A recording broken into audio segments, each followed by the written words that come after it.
last year we were asking you a lot throughout the playoff run about the new emotions every round and stuff like that. Now this is new for you. How are you feeling ahead of these games emotionally? And is it kind of how you expected you to feel? Yeah, no, I'm excited.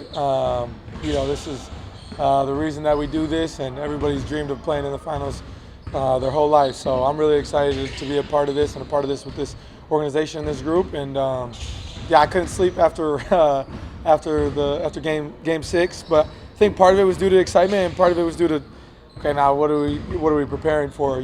So I'm really excited to be a part of it, and it's gonna be a lot of fun. Curious, what's the first NBA Finals you remember watching as a kid? That's a great question.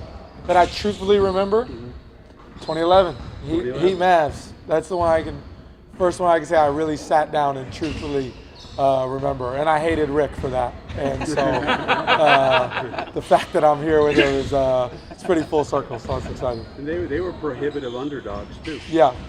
No, it's definitely cool to see. And like I said, I definitely couldn't stand Rick and the Mavs in that time. So it's definitely full circle and really cool to be a part of with him. And I ask these guys questions about that 2011 run all the time, and I have since I've gotten here. And now be able to create runs of our own has been a lot of fun.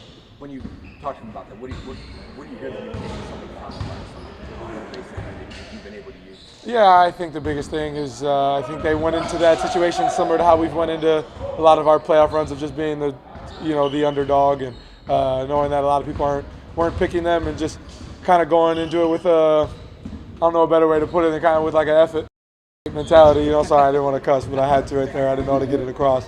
But just kind of going into it that way, and as long as the guys in our locker room and the people in this building believe, then anything is possible. So we're really excited about the challenge. It's a really good team in front of us, and no quote-unquote expert or analyst is going to pick us, and that's okay. We like it better that way, and it's going to be a lot of fun. Ty, when you first got here, you talked about obviously wanting to, beginning of your career, want to stay in Sacramento. You're here now.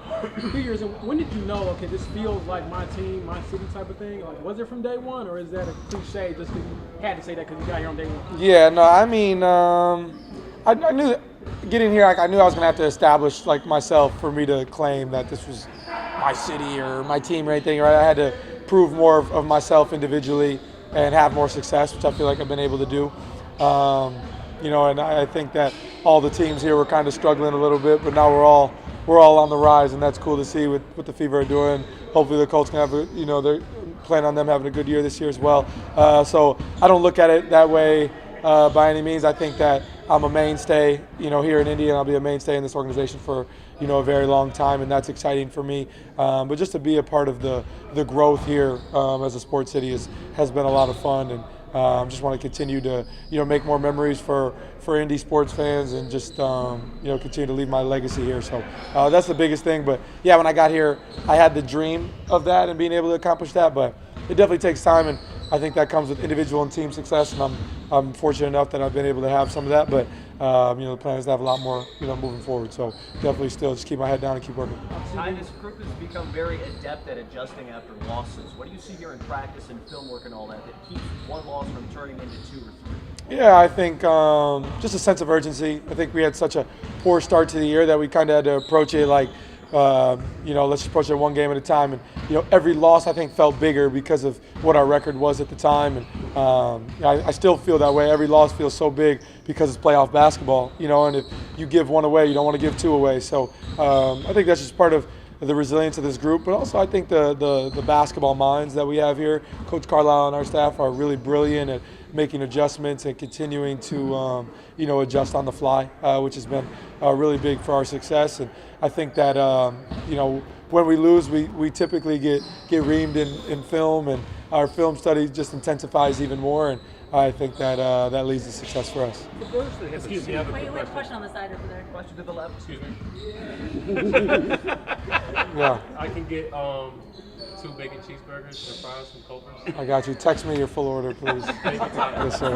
People that haven't seen the Pacers Thunder a whole lot this year, what would you tell fans, makes this compelling must-see TV? Yeah, I think just 2 high-level basketball teams that play, an elite style of basketball, share the ball really well. A lot of different people can chip in. I think that's the exciting part about this. I don't want to say it's like a passing of the torch by any means, because the old heads are still here and they're still all playing very well. But definitely to see two young teams, two young organizations, fighting with a chance to win a championship, I think is a very big deal.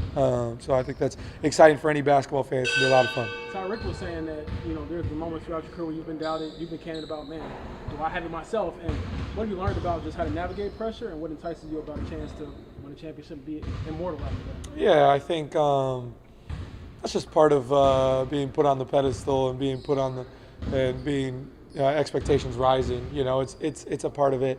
And I think the biggest thing is just to keep, context and things, just understand that I'm a human being. I think that's the most important thing for me, because when I do well, I think that I'm, put even higher. And when I'm not doing well, it's, you're always put lower. And people are going to say things to you that, might dehumanize you a little bit. And you can be looked at as a statistic or, just what you do well as an athlete. And I think just always keep context in it and just knowing where your piece is. For me, that's become my friends and family. That's become the Lord. Like, those have been two big things for me to just ground myself. And I think this is a really exciting time for me personally to have this opportunity. This is something I've wanted to do my whole life. And, I think last year having playoff success in my first playoff run and then being unsuccessful to start the season, and it really, for me, I thought a lot about, wow, maybe I took last year for granted, because I didn't know what the playoffs were going to look like as the year was going on. I didn't know if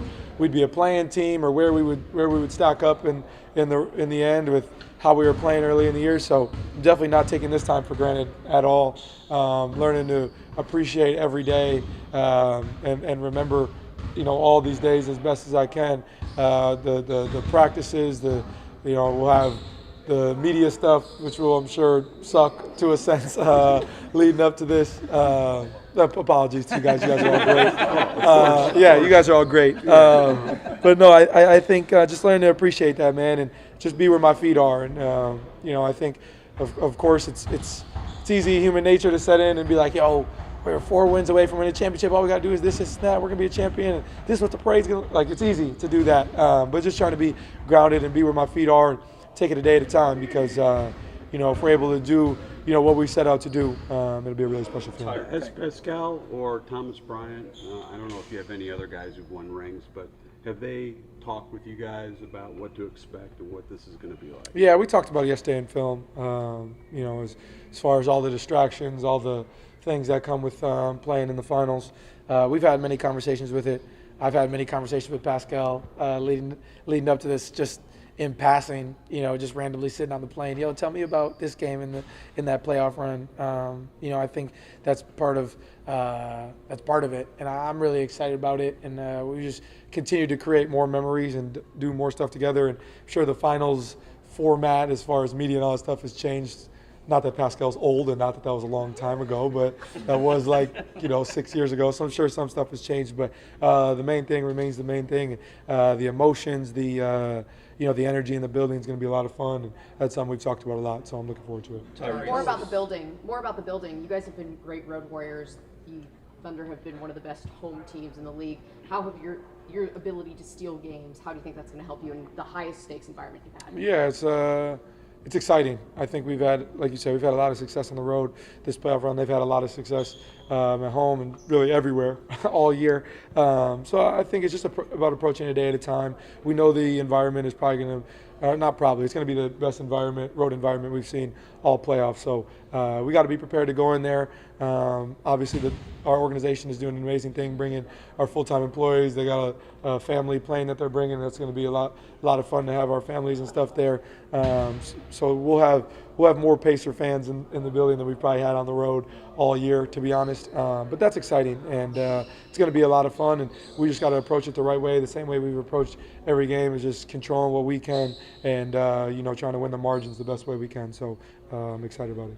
You talked about the underdog mentality. I guess you guys have spoken over the years about how almost everybody on this team has been doubted at some point in time or another. How much does that fact, underlying factors, kind of drive you guys? Yeah, I mean, that's reigned true our whole, for most of us, our whole careers, and this is just another stepping stone to it. We're all doubted in this series. There's not expectations for us to get here, externally, obviously.